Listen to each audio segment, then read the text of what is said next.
So what type of duty of care does a hotel or motel owe you as a guest? Hi, I'm Guy DiMartino. I am a Northwest Indiana personal injury lawyer, and today I would like to go ahead and answer that question because it was recently asked of me in a consultation. So when we talk about duty of care, the legal issue is what responsibility does the hotel or motel owe to guests?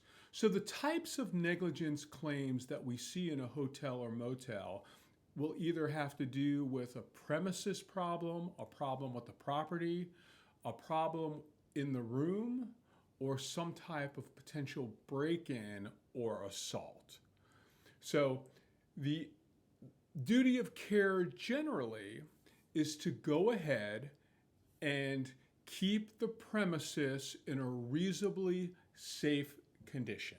So what does that mean? That means make sure that any defects in stairways, any problems with furniture in the room that you might sit on a chair and break, problems around the pool, problems where the driveway is not level, problems where there might be potholes in the parking lot that you can't see at night when you go in, problems where they might not salt enough if it's icy outside.